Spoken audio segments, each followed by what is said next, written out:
Hey there, thanks for tuning into Duckbricks. I'm Chris and welcome to LEGO Mini Reviews, the show where I review a ton of different LEGO vintage and new sets right here on the Duckbricks YouTube channel in a short form format. So I have a ton of Bricklink orders to get through as well as just associated LEGO purchases, and I figured instead of making a mega video where I go through every single one that's hours long, why not break it up into separate mini reviews?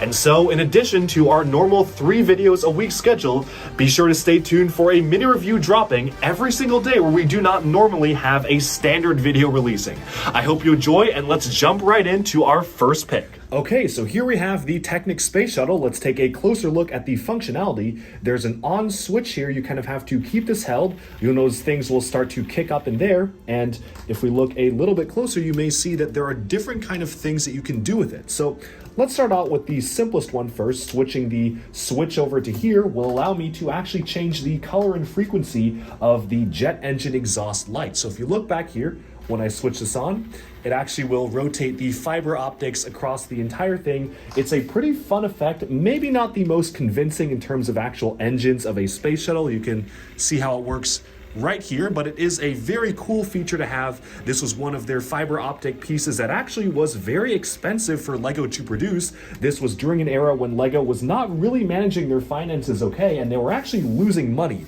on including the fiber optics pieces in sets. So I'm very glad that we actually did get to have some of them in some sets, because it is a very fun feature to have, just something that's very interesting and not really something you see from LEGO nowadays. Now a little bit more interesting is when we flip the switch this way, we can actually control the opening and closing of the bay doors here.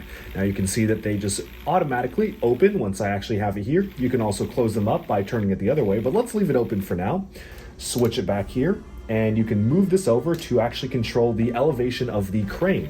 So now I can actually bend this, move the crane upwards to actually control the satellite over here. You can even control the rotation itself, so I can actually have this rotate on outwards. Pretty much everything is fully motorized and fully works. And what's really cool is that there's even a separate button. If I rotate this on the side here so you can see it a little bit better, there's a switch over here to deploy the satellite itself. So it takes a little bit of torque to actually work out right there, but once it spins for a little bit, you'll notice that it slowly actually unfurls the satellite itself. All of this has been intricately wired up in all different ways, and it's really fantastic to see this all come together. Now, of course, rotating it this way so I can actually angle this a little bit better, and so I can control it a little bit better. I can control this all along at the same time, so as I'm unfurling, I can actually rotate the satellite back and forth. I can choose specifically how I want to rotate it as I'm unfurling the bits and pieces of the satellite here. Just a really fun function overall, and one that, as you can see, works very, very well. Let's close this on up here, and you can see just how easy it is to actually close all of the different pieces up. So going to recenter this one back as it's closing up.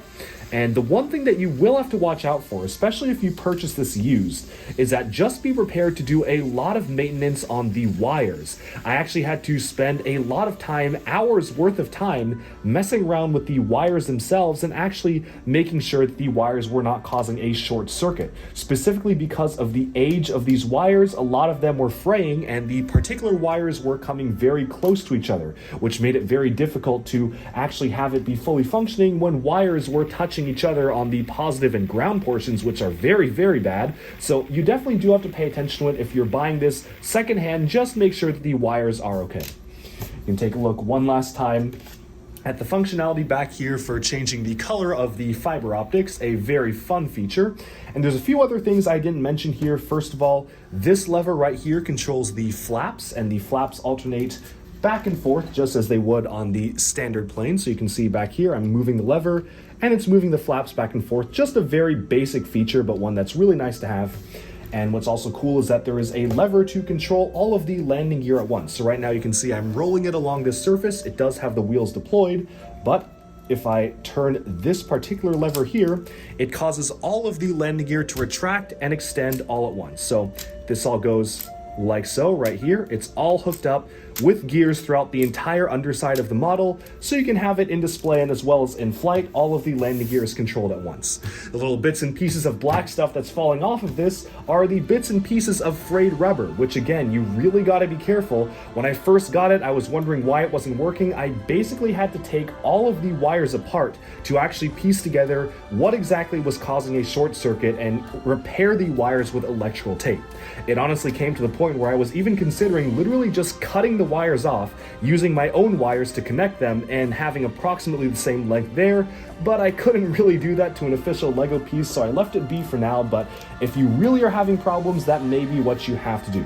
Still, this is a fantastic Lego set. I'm really happy to be able to own this and play with it because this has all sorts of functions packed in and they're all motorized as well. So by one single motor and just a very, very clever combination of gears and wires and circuitry, this all completely comes to life, which is really fun to see. Absolutely a feat of engineering. This is one of the most impressive original Lego Technic sets they've put out.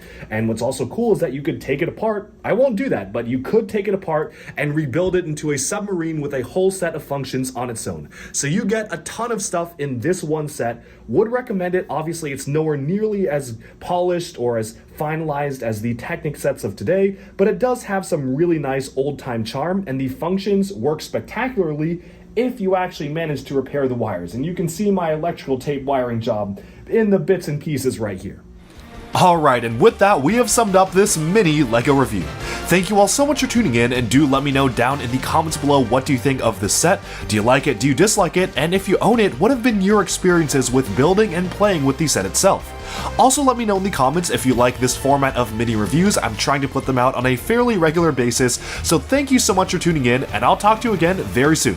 Like and subscribe for even more Lego news, reviews, discussion, and analyses coming your way very, very soon.